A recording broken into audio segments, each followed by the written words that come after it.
After being on keto for 5 months now, we've noticed that some people are having trouble with their keto lifestyle. We'd like to help them and help you. And in this video, we'll give you 5 mistakes that people regularly make and how to find the solutions. Welcome to the Liz and Skatz channel.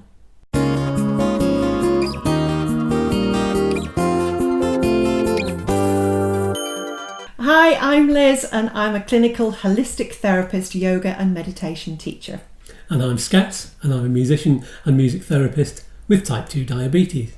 So together we've beaten Skatz's diabetes and we've got the blood tests to prove it. And we've done that with a keto and fasting lifestyle, which is also making us much more healthy. So we're sticking with it. Along the way, we want to share what we're doing so that we can help you. So help us to help you by doing this. Subscribe,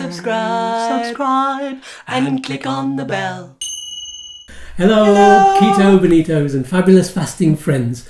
Today we're talking about the 5 mistakes that people make on keto. So let's just get right into it. Number 1. The first mistake that people make is not researching and therefore not getting keto right. So you could maybe be eating too much meat, not enough fat, and maybe too many carbs. Yeah, or you could be thinking that keto is all just about meat and fat. Yeah, which of course it's not at all. We do have some carbs, just not so many. You might not be getting the right nutrients, especially if you're not having the right carbs like the green vegetables, etc., that you need to get the magnesium and the potassium and the sodium and all of those other odiums that you might need. Those fabulous macronutrients. Micronutrients, yes. Macro or micro? Macro, yes. Macro, they're the big ones. Huge. There's also lots of information online and not all of it is good information because some of it might be from people who've not done their research. Some of it is from medical practitioners and some of them haven't done their research. So really what you've got to do is look at the research, behind the research, and make sure you're doing it right. We have a lot of favourite keto experts that we listen to a lot online. Yeah, and those keto experts, if you're actually wondering which ones to choose maybe, the best thing you can do is to actually look in their descriptions and see if they've got research for you to actually look at yourselves as well, because those tend to be the ones that have really done the work and everything is in place. Or ask us in the comments below. Yeah. And we'll tell you our favourites. Number 2. Treating keto like a fad diet. No, you don't want to do that. Yeah. Now the problem with this is that people can dip in and out like they would do with other so-called diets. In fact, I don't even like the word diet. We now call it lifestyle because this is what we want to do and we're going to stick with it. It's sustainable. You can do it for a long time. So dipping in and out of keto, you're going to end up in all sorts of trouble and end up less healthy than you were perhaps even to start off with. And what fad dieting suggests to me is that one day you're going to go back to your old habits because this is just a short term. And if that's your mentality, then you will just go back to where you were before or even worse. And of course then we get into a really unpleasant situation where you're doing yo-yo dieting. Skatz, you've had experience of this throughout your life where you've gone up and down and up and down and up and down doing various different diets. I do it that in air quotes because I really do feel quite strongly about that word. So of course if you're just going in and out of a diet particularly, and most diets you can't actually sustain for any length of time. Thankfully with keto and fasting we can. Number 3. Having cheat days or treat days or whatever it is you want to call them. If you're in keto, once you're in keto, you're in ketosis. The idea of putting loads of sugar into your body at any time during that process is just all wrong, isn't it? Well, it's counterproductive. I mean, at the very least, it's counterproductive. If you are actually in ketosis, you want to stay there because you're in fat burning mode. You've got all sorts of fabulous things going on. Your brain's running even more efficiently than when it runs on glucose. So introducing sugars back into your diet is mad. Yeah, we think so. That's just our opinion. Just seems very, very wrong to us. Not least because there's the mentality that you've got. If you're thinking that this cheesecake is a treat was just imagining a cheesecake there. My mouth is salivating. This cheesecake right here, this invisible nom cheesecake. Yeah. If that's a treat to you, then what does that say about your idea of what is good food to put inside your body? Absolutely. The sugar is a poison, really. If you've got to get that inside your head, especially if you're a diabetic and you want to get rid of the symptoms of insulin resistance. Sugar is wrong for you. Yeah, and the problem is with that is that we have an addiction. And we are actually addicted to carbohydrates, starches, sugars, and everything that breaks all the way down into glucose, because the brain doesn't know how to switch off the happy feeling that you get when you eat these foods. So it's a bit like diving back into an addiction again every single time you try something on a treat day, or it's not good. No. So if you do happen to have one, or you've fallen down in your lifestyle, forgive yourself. Yeah. But get straight back into ketosis, that's right. and try and get into that mentality of not treating treats as treats. It's not keto. No, you're just going to end up hindering yourself, and it's like going one step forward and 3 steps back. So try to keep the treat days out of your lives if you can, because you will end up feeling bad about it as well, psychologically. And I think that is the biggest hindrance that you'll get from having a so-called cheat or treat day. Mm-hmm. Number 4. Now, there are things called dirty keto, and what's the other one? Sounds Lazy keto. That's horrible. No, dirty keto. Yeah. Look, get rid of the keto. No. So what are these things? Now, some people define them differently. Some people think that dirty keto and lazy keto are the same things. Well, let's tell you what we think they are. Yeah.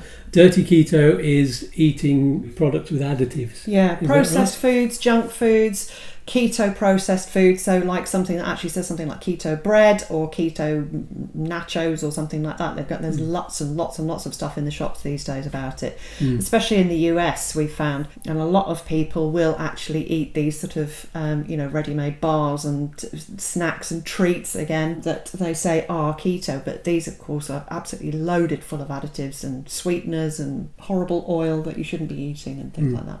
And one of the problems is that a lot of people think that they can't afford to buy all of the fresh stuff and all of the really good foods. So they go to the cheaper shops and they buy things that are just absolutely cram-packed full of additives and unnatural food. And you're not going to feel well on that kind of stuff. You know, I mean, we need to be really looking after ourselves when we're doing keto. So try and buy organic where you can. I know it's expensive, but the less food you're eating because you're on keto, the easier it will be. Then there's what's called lazy keto. Yeah. Lazy keto is where you don't really have a look at the macronutrients that you're eating. You don't measure the proteins and the carbs and the fats. Really, you should be doing some of that, at least to start with, until you get the idea of the sort of quantity of these different foods that you should be eating. Yeah, you're not having a big plate like this anymore. And the danger of lazy keto is that you don't know what you're putting inside your body, so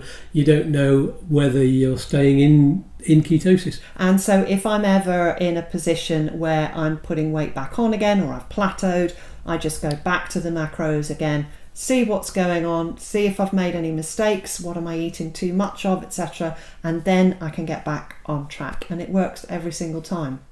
Now you can actually be in ketosis on dirty keto and lazy keto and strict keto. You can be in ketosis and fat burning and it's all fabulous, but you are going to get the best results from being either somewhat slack keto, which is what I am. Well, not lazy, but slack keto and strict keto. So those are the best options that you can do. Because your nutrition and your health are completely connected. Yeah, absolutely. And you are worth it. Some people call us keto purists, pure keto, is that right? And what I say is, if it's not keto, it's not keto. Why dirty it? Yeah. Your body is worth it. You only have one. Yeah. And you only get one chance at this. That's right. So do it right. And if really, you it's just getting into the mentality of realising that treating yourself treating yourself in a healthy way is the best way of doing this. And you will find that if you've done your research, then it will work properly for you. If the job's worth doing, it's worth doing well. Number 5. 5. Now, this is a particularly narky one for me. Narky? Does anybody know that word out there? Narky, it's a word from the middle of England, I think. It means something that makes you a bit angry. It narks you, you know. Sweeteners, fake sweet food. Now, to me, the thing that got me into diabetes in the first place was, like I mentioned before, it's the cheesecake, it's the biscuits, it's the sweets, it's the sugar, all of that. Why would you want to remind yourself of that whole bad thing that was there that made you ill in the first place? For me, it's better to be savoury. Yeah. I'm going to have a T-shirt with that. Better to be savoury. Brilliant. Love it. We've talked about, people having cheat days and, only doing it for, as a fad diet and things like that. And I suppose if you're going to do that, then all power to you.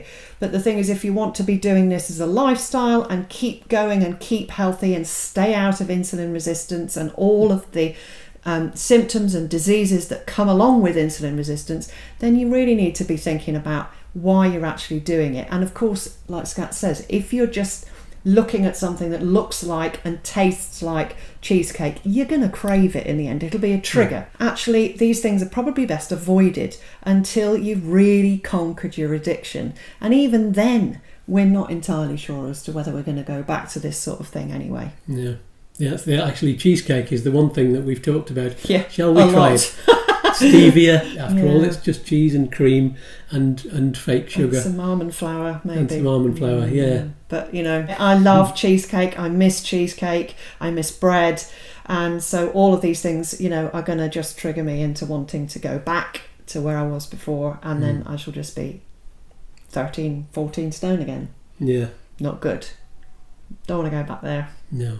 So the main point is you can get to the stage where you think of sugars as wrong and you think of good foods as the right thing to put in your body. It's a matter of getting your mind into that mindset. Yeah. And of course, if you're incorporating fasting into your keto lifestyle, then you will actually start healing the brain and being able to create new neural pathways which can lead you away from old habits and old addictions like sugar. That's the 5 mistakes. What about the solutions? Yeah. Well, the main solution is do keto right, do pure keto, whatever you want to call it, but do keto. Doing keto in a holistic way is probably, we think, the best and easiest way of doing it. It's become our lives. It's what we do every single day. And we buy organic, we buy grass-fed wherever we can, local meat from our local butcher. It has become a lot easier over time, hasn't it? We've found different ways of doing things. We've found the right suppliers and produce. And it's not as expensive as you might think. Obviously, there are going to be times when you can't afford to buy organic or can't find organic. Like down here, we find it quite difficult. We live in rural Ireland. It is quite difficult to find everything organic, isn't it? So, and there aren't that many shops around. It's just, that's it's right. a rural community. So we do our best, and sometimes it's not as pure and as lovely as we'd like it to be, but we do what we can with what we've got. Thank you for listening all the way to the end of this video. That really does mean a lot to us. Please subscribe to our channel and click on the bell. Ding! And don't forget about the links in the description of the video below. That's the links to all of the equipment that we use for filming these YouTube videos. And also my new boots and Skatz's new boots and my gorgeous new Tilly hat. And if you're in the UK or Ireland, there's a separate list to those of you who are in America, because it's different shops. Yeah. They may have discounts on them, and you won't be paying anything more than you would normally pay because they're in our links. If you buy something through one of those links, we get a little bit of commission, and that helps us to help you. Thank you. So peace and love to you all, and hopefully we'll see you again next time. Okay. Bye for now. Bye bye.